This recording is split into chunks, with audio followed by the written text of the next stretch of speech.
송유전 악심화 강좌 12강좌 중에 지난주에 이어서 심신통합적 치료 방법, 치유 방법에 대한 얘기를 좀 서로 나눠볼까 합니다.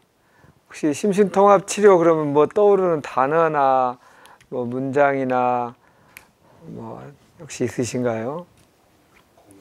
공감. 아, 예. 고맙습니다. 예, 이완. 예, 또 뭐가 떠오르신가요? 좋아. 이거를 그때 이게 일종의 공학적으로 얘기하면 진동수가, 주파수가 같다. 또는 그냥 음악이나 이런 소리로 보면 공명이 같은 말이라고 그랬죠. 아, 그 얘기가 참 울림이 있어 라는 말은 나하고 주파수가 맞아가지고 내 마음에도 크게 이렇게 변화의 힘을 받아 이럴 때 그 얘기는 나한테 참 울림이 있어 이런 표현을 한다는 것은 주파수가 맞다는 얘기고, 그거를 우리 심신통합적으로 보면 공감의 힘이고, 이게 그냥 좋겠지 정도가 아니라 실제적으로 활용할 때 이런 큰 건물을 뭐 무슨 강력한 힘의 철퇴를 갖고 막 이렇게 부수지 않아도 이렇게 그 고유 진동수만 놔두면 이게 한 번에 팍 무너진다는 표현을 했었습니다. 기억나시죠?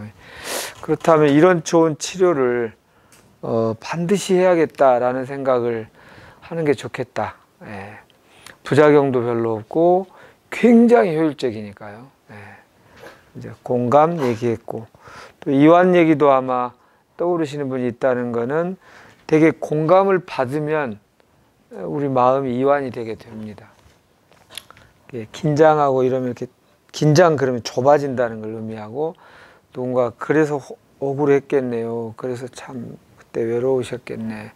아, 그래서 화가 나셨군요. 예, 맞아요. 내 말이 그 말입니다. 이렇게 될 때 이 압력이 꽉 이렇게 좁아졌던 게 탁 이렇게 풀리면서 이완되고, 이완된다는 것은 넓어진다는 뜻이죠. 넓어지면 비로소 이제 인간과의 갈등, 응어리들이 좀 풀릴 수 있는 창의적인 공간이 생기면서 이렇게 하면 될 수 있겠구나. 또 저 사람이 지금 뭔가 자신의 필요한 걸 얘기하고 있는데 약간 수단이 좀 비극적으로 표현하고 있지만 지금 저 말을 하려고 지금 그런 거로구나 하고 내가 그 말 뒤에 있는 이면을 짐작하면서 갈등이 줄어들 수도 있다. 뭐 이제 그런 얘기들을 했던 것 같습니다. 그리고 이런 공감과 관련한 진동과 관련한 그 EBS 화면을 보여주는 적이 있었죠. 예, 그 정도였어요. 좋아요. 그러면 이제 여러 가지 논문이나 얘기도 좀 해보도록 하겠습니다.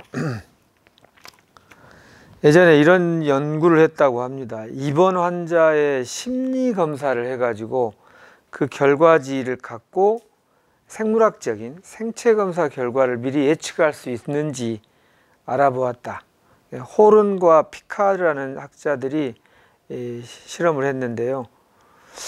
흉부 질환자 130명을 대상으로 심리 검사를 했답니다. 심리 검사를, 심리학적인 검사만 했는데 심각한 심폐 질환의 경우를 80%를 정확하게 예측을 했대요.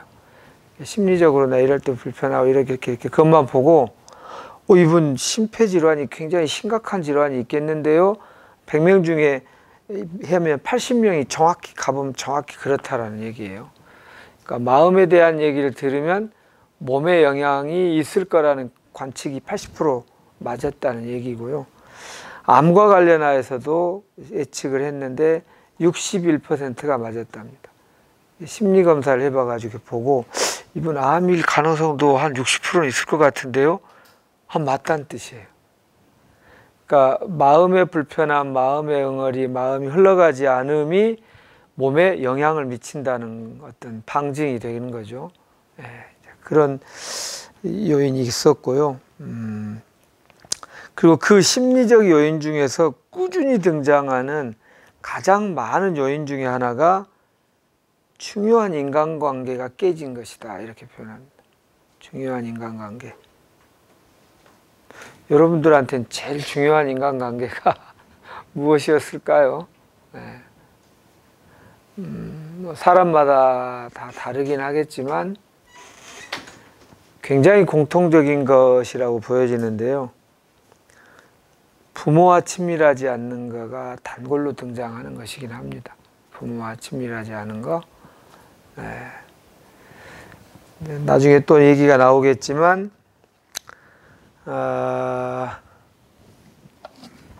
우리가 암 치유에서 중요하게 생각하는 것 면역력이죠. 면역력. 우리가 이제 일반화됐어요. 암 치료에 면역력이 중요하다는 말이. 근데 이게 한 1, 20년, 10년 전만 해도 10년, 15년 전만 해도 면역력이 중요하단 말이 별로 힘을 못 받았어요. 네. 좀 안 믿기시죠? 네. 그러니까 1세대 항암제가 세포에 독성을 주는 세포 독성 항암제라고 그러죠. 그러니까 세포 독성이라고 그랬어요. 암세포 독성이 아니라 암세포든 일반 세포든 빠르게 분열 증식하는 것이 증식하는 몇몇 단계를 딱딱 끊어버려서 독을 주어서 괴사시키는 이런 독성 치료제가 처음에 유행이었다가 너무 부작용이 심하니까 그 다음 연구를 거듭해서 나온 게 암세포가 이렇게 빠르게 분열 증식하는데 어떤 요소들을 발견한 거예요. 빠르게 성장하는 인자들이 그게 좀 발견된 게 있으니까 그 성장 인자를 무력화시키면 암세포가 빠르게 분열 증식하지 못하면서 시간이 흐르면 서서히 줄어든다. 이렇게 한 거죠. 조금 더 정확하게 들어갔다 이렇게 표현되죠. 그때 그래서 그거를 표적 치료제라고 했고 마치 미사일 같다. 미사일은 풍 쏘면 막 쫓아가서 고기만 딱 이렇게 하듯이 그래서 이제 암은 이제 끝났다. 해결됐다. 이렇게 했는데 그것도 처음에는 정말 암이 확 줄어들면서 진짜 놀랄만한 효과를 냈죠. 그랬는데 얼마 후에 됐더니 또 다른 방식으로 이렇게 내성이 생겨버리더라. 이게 이제 고통이었죠. 근데 그 1세대, 2세대 할 때도 우리 면역세포를 활성화시키면 되지 않겠냐 이런 말이 계속 있었어요. 그런데 그때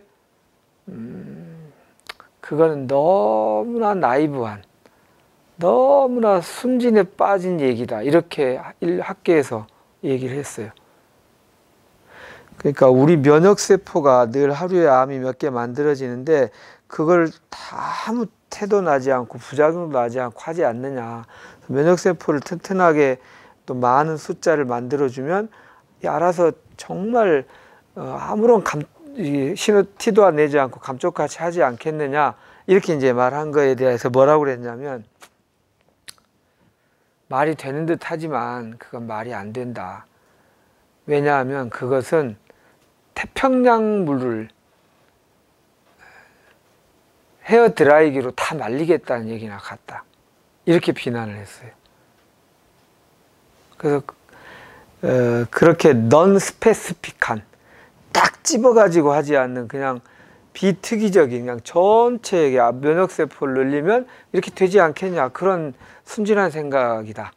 이렇게 비난을 했었는데 3세대 항암제인 면역 항암제가 이제 생겨서 1세대, 2세대보다 좋은 효과를 아직도 완벽하진 않지만 내니까 이제 그런 말은 이제 사라지게 됐어요. 네. 이제 그러하듯이 아직도 마음으로 치유한다는 말에 대해서 도움은 되겠지만 그걸로 암이 완치되는 게 아니에요. 이렇게 그런 건 나이브한 생각이에요 라고 지금도 얘기하고 있습니다. 그래서 저는 오히려 근본 치료는 마음 치료다. 그리고 보조적으로 항암 치료나 이런 걸 하면 훨씬 좋다. 근데 지금 우리 일반론으로는 그렇게 안 알려져 있잖아요. 핵심 근본 치료는 3대 표준 치료고 마음 치료는 거기에 뭐 10% 20% 플러스 알파가 되겠지 보조적인 치료로 돼 있잖아요. 근데 이제 그 입장을 바꾼다면 아까 말한 그 통계는 많이 달라지리라고 생각합니다. 뭐 그 얘기에 하나 예를 들어보면 예전에 제가 간암에 좋은 음식이 붕어라는 얘기 한 적이 있었나요? 예. 이 앞 시간에 했나요?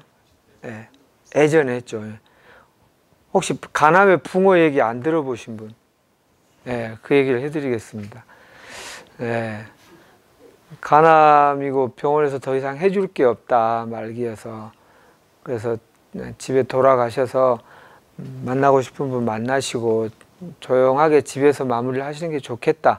그래서 이제 가족이 같이 그 얘기를, 슬픈 소식을 듣고 가는데, 그 남자분이 그 간암 환자였는데, 내가 어디 잠깐 들렸다 갈 때니 먼저 가라고 가족들을 다 이렇게 보내고 그 길로 시골의 민박집을 찾아서 갔답니다. 근데 원래 이분이 낚시를 엄청 좋아했는데, 낚시 한번 좋아하면 주말이고 뭐고 그냥 가족하고 떨어져서 낚시 과부 이런 표현 있잖아요. 그러니까 하도 잔소리 들어서 잘 못했는데 뭐 한 달, 두 달밖에 여명이 안 남았다고 하니까 거기서 끙끙대고 있느니 그냥 죽는 날까지 내가 하고 싶은 낚시나 실컷 하다가 죽어야겠다. 근데 또 옆에서 뭐 어떻게 해라 어떻게 잔소리가 귀찮아서 전화 통화 다 끊고 낚시 도구 사가지고 민박집에 가서 저수지 가까운데 민박을 얻어서 지냈대요. 그리고 낮에 가서 낚시 실컷 하는 거예요. 근데 거기 붕어가 많이 잡혀서 잡히면 코펠이나 바나에다가 그냥 고춧가루 뿌려서 그냥 먹고, 점심도 저녁도 또 저희 집에 가서 자다가 잠이 안 오면 또 나와가지고 밤낚시 해가지고 또 붕어 잡히면 또 붕어 먹고 그렇게 했답니다. 피곤하고 그러면 졸리면 자고 또 깨서 잠이 안 오면 또 낚시하고 이렇게. 근데 그렇게 하다 보니까 어느 날 집에 와서 이렇게 보는데 달력을 그때 봤더니 6개월이 지난 거예요. 6개월이. 가만히 있어봐. 이거 한두 달이면 내가 죽는다고 그랬는데 6개월. 예전에는 옆구리도 자주 결리는 것 같고 소화도 잘 안 되고 막 설사도 자주 하고 했는데, 그러고 보니 요새 안 아픈 것 같고 전도 좋았던 것 같으네. 이렇게 알게 됐어요. 되게 좋아지는 분은 이렇게 좋아집니다. 오늘 설사 안 했으니까 내일도 설사 안 하나? 이렇게 하면 이게 긴장이에요. 긴장.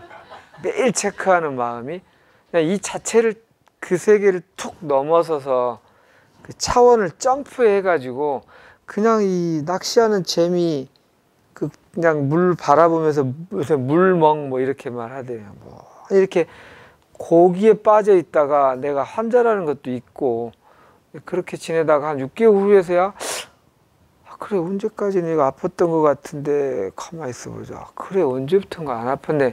한 넉 달, 5살부터 안 아팠네. 이렇게 발견하게 되는 치유 방식인 거죠. 그래갖고 나았다는 거죠. 그래서 이상하다 하고 이제 혹시 나와버린 거 아닐까 하고 병원에 갔더니 진짜 깨끗하게 나았다는 이제 소식을 들은 거예요. 그래서 이제 가족에게 연락하고 간 거죠. 가족이 얼마나 반가웠겠어요. 연락도 안 되던 남편이 와가지고 또 병원 검사가 완전히 나았다고 하니까 가지고 막 친척들 다 오고 막 너무 막 반가워가지고 어떻게 된 거야? 막 그래서 나 이만저만 해가지고 가서 뭐 오면 붕어 끓여 먹고 또 이래가지고 붕어 끓여 먹고 했는데 나와버렸어. 그러니까 사람들이 간암에 대해서 소문난 게, 간암에는 역시 붕어가 최고야. 붕어가. 간암은 붕어를 먹어야 된다고. 이렇게 결론을 냈다는 얘기가 있습니다. 근데 웃으신 이유가 다양하겠지만 아마 제 생각하고 비슷하다고 생각해요. 엉뚱한 귀인인 거죠. 엉뚱한 그 원인을 돌리는 방식인데, 근데 눈에 안 보이는 것을 우리가 잘 인정하지 않다 보니까 이렇게 귀인하는 경우가 참 많습니다.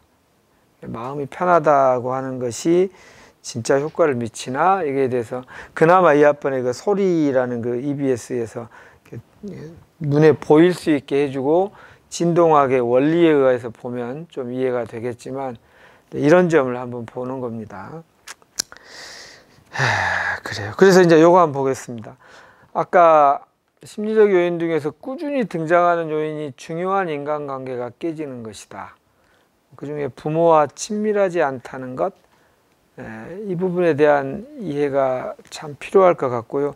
혹시 부모하고 뭔가 관계가 껄끄러운 분은 암을 치유하기 위해서라도 반드시 이 부분을 회복해야 됩니다. 이렇게. 그리고 또 존스 홉킨스 대학이라고 유명한 의과대학이 있어요. 여기 의과대학 유명하죠. 전 세계에 항상 랭킹 뭐 3, 5 안에 드는. 거기 연구자들이 의사 1000명을 조사했대요. 의사분들 중에도 암 환우들이 꽤 많고요. 간호사분들도, 의료인들 중에도 많습니다. 스트레스가 많다 보니까 그런 것 같아요. 그래서 그분들에게 암과 관련한 조사를 해봤더니 감정을 제대로 표현하고 드러내지 않는 의사가 잘 표현하는 의사보다 암에 걸릴 가능성이 16배나 높았답니다. 그러니까 감정의 응어리가 생기지 않게 잘 효과적으로 표현해내고 흘러가게 하지 못하면 암에 걸릴 확률이 16배나 높다. 그것도 대상자가 의사들, 그러니까 다시 말하면 의학적 지식에 대해서는 어느 전문가 그룹보다 잘 알고 있지만 심리적인 요인만으로도 16배나 높았다. 이런 얘기입니다.